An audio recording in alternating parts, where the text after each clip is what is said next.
It's Divas That Care Radio. Stories, strategies, and ideas to inspire positive change. Welcome to Divas That Care, a network of women committed to making our world a better place for everyone. This is a global movement for women, by women, engaged in a collaborative effort to create a better world for future generations. To find out more about the movement, visit divasthatcare.com after the show. Right now, though, stay tuned for another jolt of inspiration. Magical day to all. Welcome to Divas That Care Network. I am Joyce Benning, and I will be your host for this magical, robust lifestyle show. I would like to thank each one of our listeners that have tuned in live today and the ones that will be listening to this podcast on the numerous different platforms. I am so very grateful and thankful for each and every one of you. And as I said, you are in for one magical show today, as I have with me my amazing returning diva, Gia Raquel. And her and I are going to chat about intuition, how to tune in. Oh my, has this topic touched my heart? And with that, Gia, would you please introduce yourself to our listeners today? Hi, Joyce. I hope that you're having as wonderful a day as I am, and thank you so much for having me on again. My name is Gia Raquel, and I'm owner of Airs Above Yoga, and I teach yoga, meditation. I practice Reiki on humans and animals, and I send Reiki to all things wonderful and beautiful like food and drink, and, you know, it's kind of my crystals and my whole situation is infused with positive energy, hopefully. That's my goal. And I like to bring that positive energy to others whenever I can, especially when you and I get together. Oh, I love it. And I love the positive energy. And, yes, you do send it in so many ways. I've had her do virtual Reiki on my horses, and, oh, my, the positive energy and the results that you see is just amazing. So I just thought I had to add that in when you said positive energy. That's what came to my mind. I love it. Well, thank you. I appreciate it, but I hope they appreciate it even more. Oh, they do. They do. They love you. When I mention your name, they're like, oh, yes, we know Gia. Yes. So it's I awesome. love them. Oh, well, how would you like to open up to our listeners today about intuition and how to tune into it? What are some of the golden nuggets that you would like to share with our listeners today on how to do this? I think let's talk a little bit about the distinction, because I know a lot of times, and you and I have spoken more recently about intention, so about mindful living and about kind of creating space, and goals can be a little bit of an aggressive term, right? Very male energy, which is not a bad thing because we all need to have that. It's all about the balance between the two. But when you set intentions, generally you have something in mind. It's coming from you. You're creating that vibration and sending it into the universe of what you want to see manifest, what you want to happen. And we've talked about intention setting a lot. So what I'd like to talk about when it comes to intuition is shifting the 180 degree from that masculine attaining energy to that feminine receptive energy. And again, there's no good or bad. There's all just about keeping the balance. So when we talk about our intuition, it is switching from the point of creating to the point of receiving. And so I think that if in order to have a successful, happy, love-filled life, you need to be able to cultivate a balance between both the outgoing and the incoming. And so we've talked a lot about how to live mindfully, how to set yourself up positively for new experiences, helpful life, pick and choose, right, of the smorgasbord of the things that we've talked about. But when it comes to intuition, it's setting yourself up to receive from wherever. And this is going to be a quote-unquote non-denominational conversation. So whoever you receive from, whether it's the universe, whether it's source energy, whether it's God, whether it's whatever you divine guidance you choose to tune into, no pun intended, that is where you're kind of trying to open up to. And, you know, it can even be your own higher self, your own soul's energy. It's something beyond you, something bigger than you. So, and listening to that, I always think helps to guide you on this path that we call life, right? It's a path, it's a journey. And so I think that being able to calm the mind, settle in, and hear that is of paramount importance. Oh, how true that is. And I love how guide you on this path of life, our journey in life, because it is just amazing how it will guide you when you listen. I call my intuition that small voice inside of me that says the little things that if you're not listening and tuned in, you're probably not going to hear them because there's so much noise in the outer world that that little voice is not screaming like the outer world does. At least that is my experience with intuition. And when I tune in and listen to it, oh my, it just makes for a beautiful day. It's magical.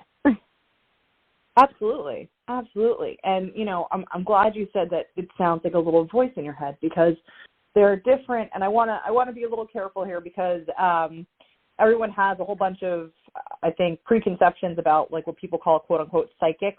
I don't really like to get into the, that ideology of, the psychics that used to call the 800 numbers from, and that's not what this is. But I will say that there's different types of intuition. So people will talk about psychics being clairvoyant, and those are people that can see. So you talked about basically being clairaudient, and you can hear that little voice inside you. But everybody's different. There can be clairsentience, where people are all-knowing. So there's different ways that intuition can affect different people. And I can't, for me, for example, like when I work on your horses or my own horses or anybody's horses or even dogs, especially distance, less so for me in person. But when I do distance Reiki, I actually see things. I will visualize and see things. So I'm a little more clairvoyant in that way than my own intuition. Let's say sometimes I will hear something, but a lot of times it's a mixture of things, and being able to tap into the different ways. And for everyone, it's different. I've heard of people being able to know things from a smell. I've never been that way. Maybe I just have a little bit of a blocked nasal passage, but that's never been one for me. But I have heard that that's another way that people can intuit. So, there are multiple ways, and I think one of the most important things is to be able, like you said, to quiet down from the outside world, to be able to learn what your specific method of receiving is. Because like I said, there could be multiple. It's all different. It's different for everybody. Oh, yes, definitely. That's what I was just thinking. There is no right or wrong way. You and I are just sharing experiences of how we connect with the intuition and how we tune into it. And everyone has their own way. And we're not saying that our way is right or wrong. It's just how we do it. And so, yeah, I agree. Everyone has to figure out their own way how to tune in to intuition. And just a real quick example of tuning into intuition was the other day, my Minka girl, my little red heeler, and I were out checking some cattle. And I heard, just flashed through my mind, I heard the word deer. And right then and there was a little deer that jumped up and was running in the grass. And I'm like, oh my goodness, if I wouldn't have listened and heard that, I might have even missed it, because they're so fast and they move so quickly.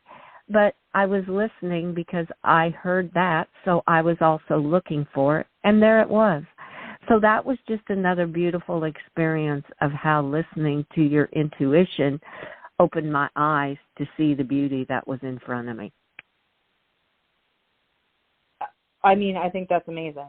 I think that's absolutely amazing. And again, because you were in that place of receptivity, you were able to hear that, that I won't call it a warning because it was warning for something beautiful, right? But that alert, let's say, from outside yourself, and it quote unquote proved you right?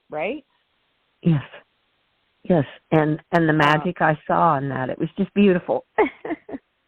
Yeah, and just to get slightly off, but because you said that, I actually had, when I was much younger, I think I was around 12 years old, I crashed a snowmobile.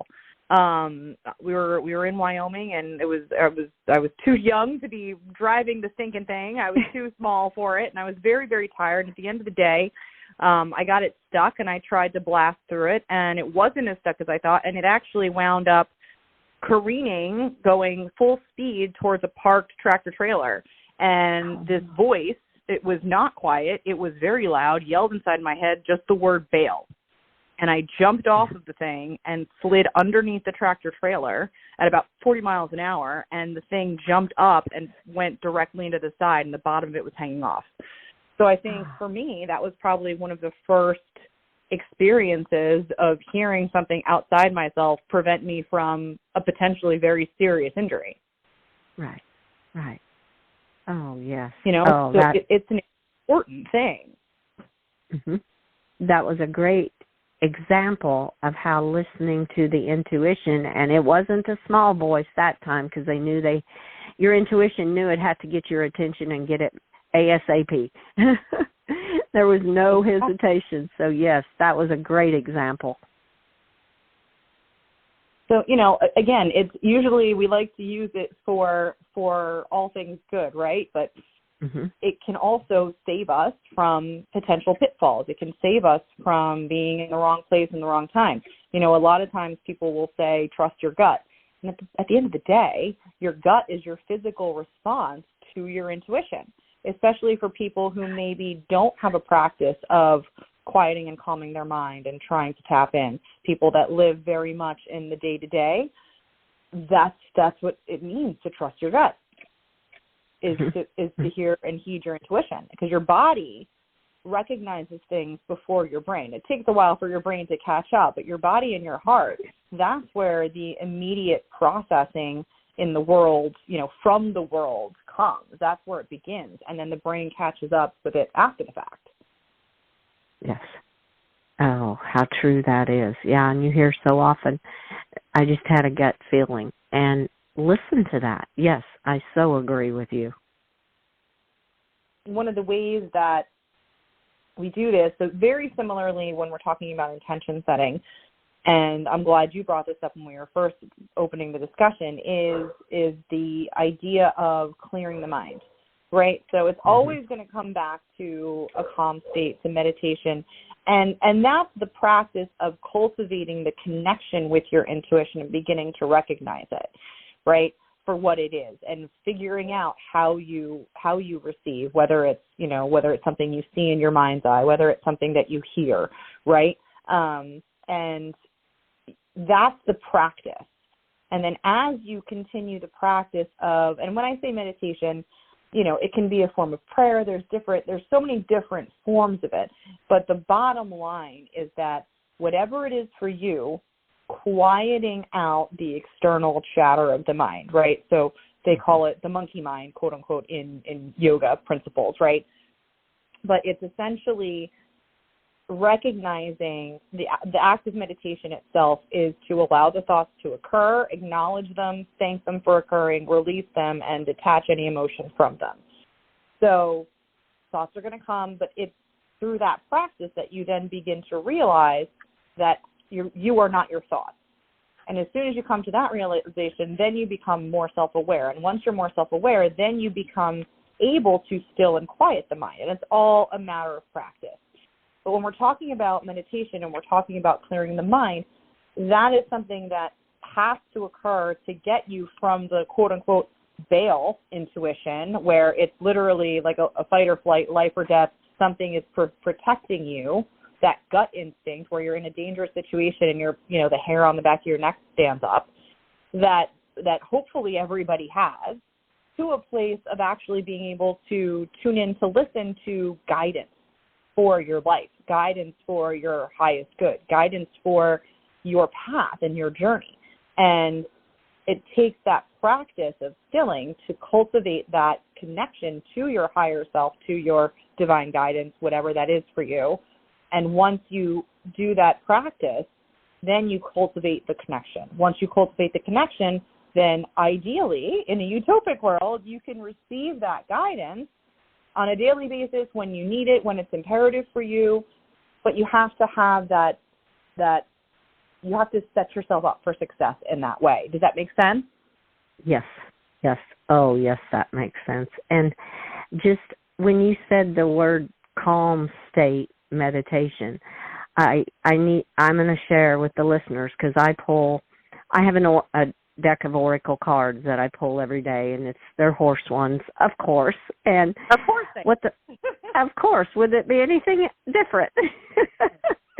But it is so ironic that today I pulled the card calm, and I'm like, oh my goodness. And you just mentioned about being in a calm state meditation, and it all went along because the horses are saying that that meditation can be in many different forms. It can be in walking.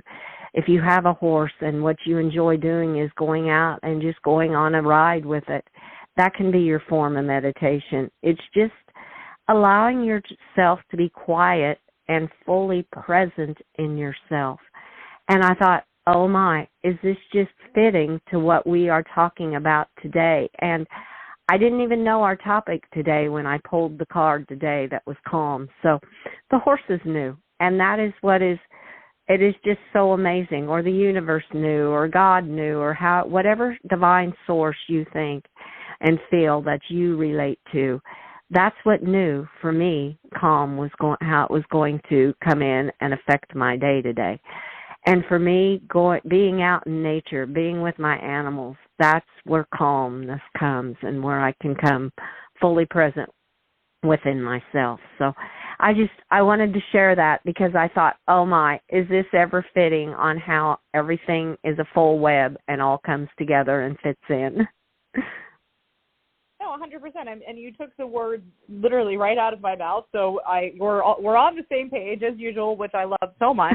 It's all about being present, right? Being present in the present moment. You can go into the cliches of they call it the present because it's a gift. It's all we have. Your future's not promised. All of those things, they're cliches for a reason. It's the truth, right? And whenever you're able, especially when you're riding, you have to be fully present. When you're doing any sort of meditation, it's about focusing on the here and now. Are you safe here and now? Are you okay here and now? Are you living in this moment your highest good? And, anytime you're blessed enough to be on a horse, I'm going to say yes. Yes, you are. Yes, definitely. Oh, and that just so brings to mind, too, about the present moment. Message from my horses so many times is power is in the present moment, live in it. And I've also, my mare has told me beauty is in the present moment. Oh, my goodness, how this all comes into full circle of talking about intuition. Absolutely. And, there obviously, as I said, meditation is the practice that I will say is the best.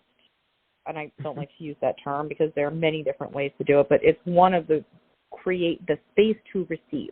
So every time I lead a yoga session, I'll say whether it's private or whether it's a class, I always start the beginning off with a grounding meditation, and I always, at the end of that, ask for your intention to come to you.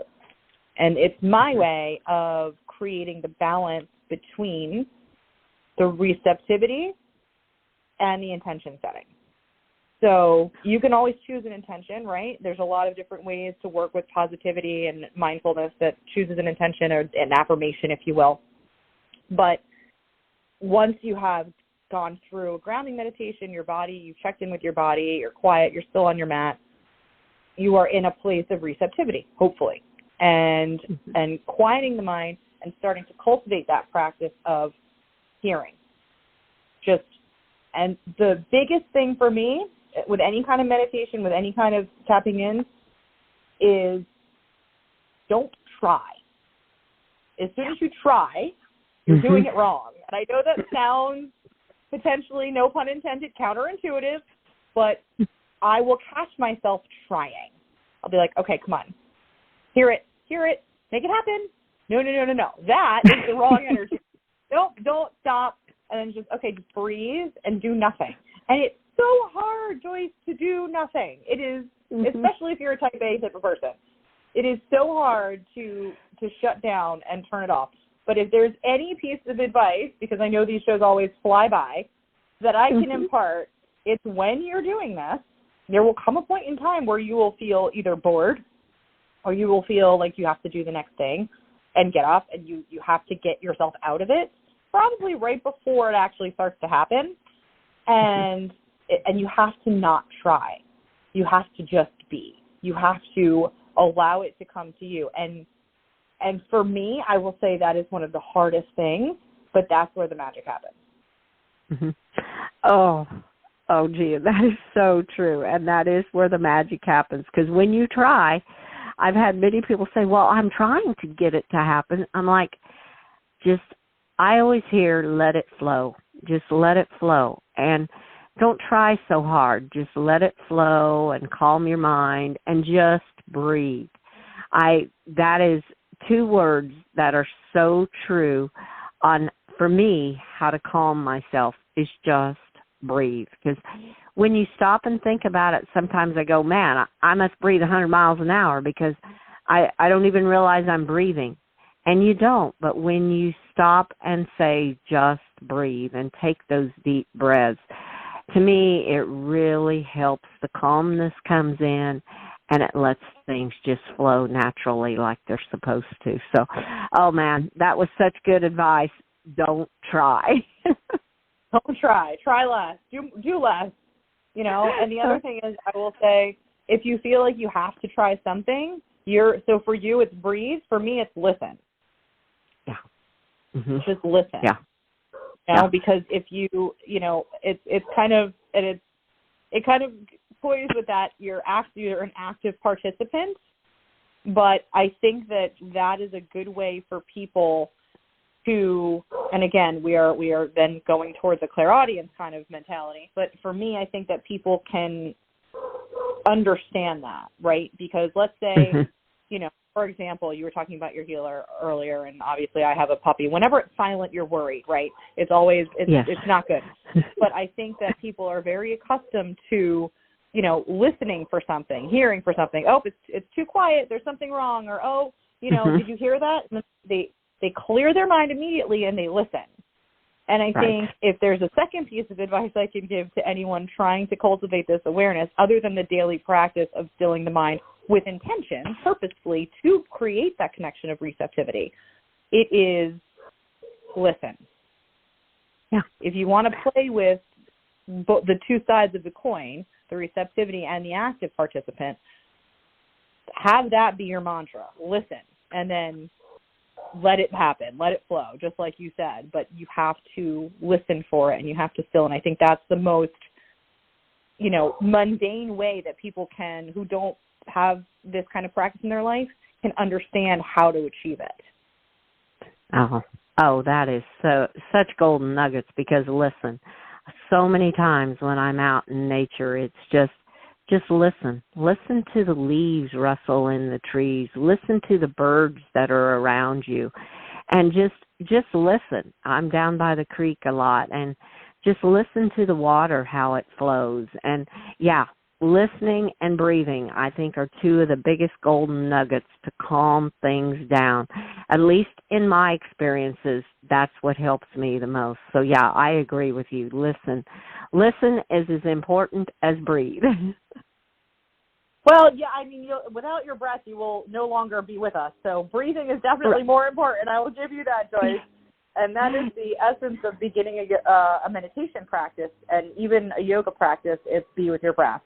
It starts with the breath. So you are 199.9% accurate with that. Breathing is of the utmost importance, and that's how we start, right? That's how we begin.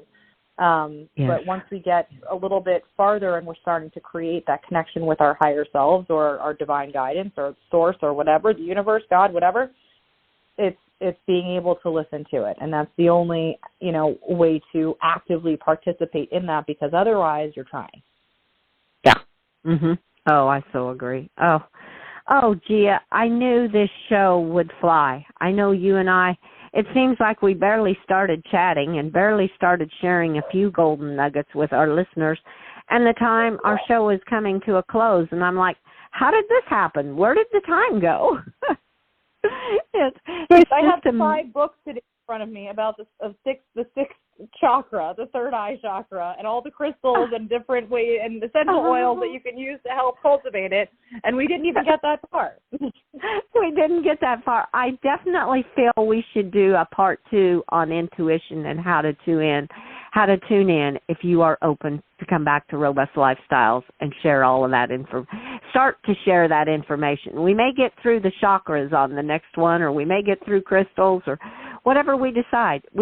But I'm sure it will only probably be one or maybe into the second one we get into. Yes, definitely. I called this the wrong title, and it should have been Intro to Intuition. Exactly. Nothing would give me greater pleasure than to come back and delve into this, because I think it's a topic that, if you say you know all about it, you are wrong, because it is much beyond me, you, and everything else. It's just about doing the best we can to tune into it and understanding as much as our feeble brains, our tiny pea-sized human minds can understand. Uh-huh. Oh, I agree with you. Oh, I love it. I love it. I love that you're going to be back. And with that, would you please share with our listeners before we close the best ways to connect with you, Gia? Absolutely. Thank you so much. So it's Airs Above Yoga is the practice that I cultivate. You can find me at airsabove-yoga.com and on social media at Airs Above Yoga and airsabove-yoga@gmail.com if anyone wants to communicate with me directly. Oh, how awesome. Thank you for sharing that. And I want to wish you and all of your animal families a very, very magical day, and magic until you and I connect again on Robust Lifestyle Show. Thank you, Joyce. Likewise. I hope you have a wonderful, sparkling, and beautiful day to you, all of your animals, and all of your loved ones. Oh, thank you so much, Gia. Thank you. And with that, I would like to thank all of our listeners for listening to this magical show with our amazing diva, Gia Raquel. Please share this show with your family and friends. Check out all the other shows with the other hosts on divasthatcare.com. And remember some of the golden nuggets Gia left with us today. Tuning in to your intuition. It's a daily practice. And remember, just breathe and just listen. Go into that calm state of meditation and don't try. Just let it flow like it naturally comes. So with that, I want to wish each of you a very magical, magical day. Give your animals a great big extra hug and share all your love with them as they so deserve it. Until we connect again on Robust Lifestyles, stay strong and healthy. Thanks for listening. This show was brought to you by Divas That Care. Connect with us on Facebook, on Instagram, and of course on divasthatcare.com, where you can subscribe to our newsletter so you don't miss a thing.